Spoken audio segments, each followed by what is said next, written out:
Franz had remained, for nearly quarter of an hour, perfectly hidden by the shadow of a vast column at whose base he had found a resting place, and from whence his eyes followed the motions of Albert and his guides, who, holding torches in their hands, had emerged from a vomitorium at the opposite extremity of the Colosseum, and then again disappeared down the steps conducting to the seats reserved for the vestal virgins, resembling, as they glided along, some restless shades following the flickering glare of so many ignes fatui. All at once his ear caught a sound resembling that of a stone rolling down the staircase opposite the one by which he had himself ascended. There was nothing remarkable in the circumstances of a fragment of granite giving way and falling heavily below, but it seemed to him that the substance that fell gave way beneath the pressure of a foot, and also that someone, who had endeavored as much as possible to prevent his footsteps from being heard, was approaching the spot where he sat. Conjecture soon became certainty, for the figure of a man was distinctly visible to Franz,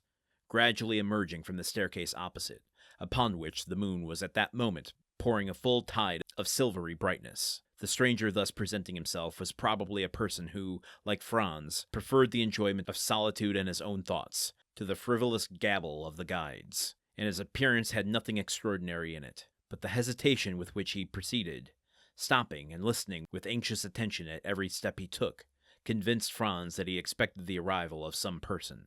By a sort of indistinct impulse, Franz withdrew as much as possible from behind his pillar. About 10 feet from the spot where he and the stranger were, the roof had given way, leaving a large round opening through which might be seen the blue vault of heaven, thickly studded with stars. I've mentioned this before. These passages are chosen randomly, but what a cliffhanger. What a cliffhanger today. This is the end of episode 1. If we're talking about different seasons of the show, and each season has different episodes. We're in the Franz and Albert season. This is an episode of them going to visit the Colosseum. This is the end of an episode.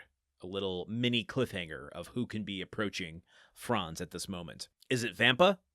Is it Dante?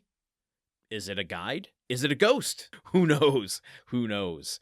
I do love how Dumas is sustaining this kind of phantom-like atmosphere. That line about Albert and his guides gliding along ... like some restless shades following the flickering glare of so many ignes fatui, which, for those of you who are not fluent in Latin, which is, of course, not me. I totally know everything that Latin has to offer.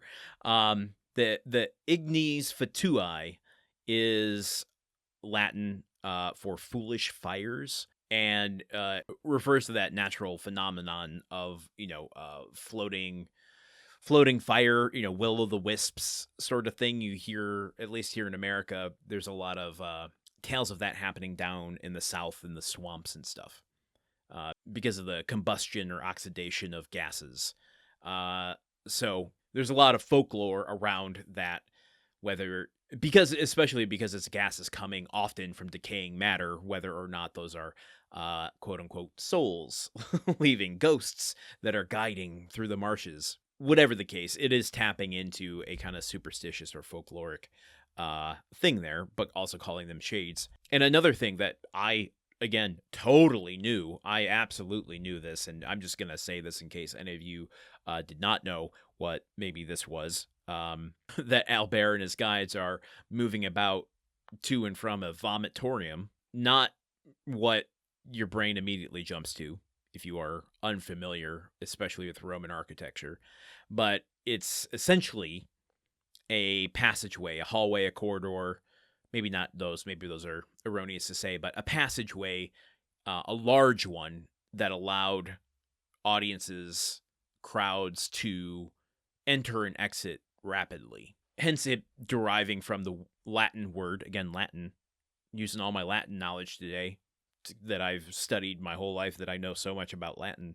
The Latin word vomere, which means to spew forth. So it's spewing forth the crowds into the Colosseum and out of the Colosseum. Though, if it were me visiting the Colosseum in its heyday, the vomitorium most certainly would be called that for the term you think it is, because I would not be able to stomach 99% of the stuff that happened there.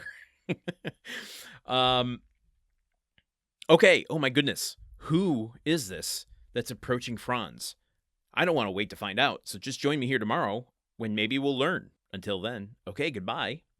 The Countdown of Monte Cristo is part of the Gruntwork Podcast Network. This show is produced, edited, and hosted by Landon Solano. The original text of The Count of Monte Cristo by Alexander Dumas. Theme song by Magic Solo. If you want to support the show and others like it, visit patreon.com/gruntworkpod. Thank you for listening. See you tomorrow.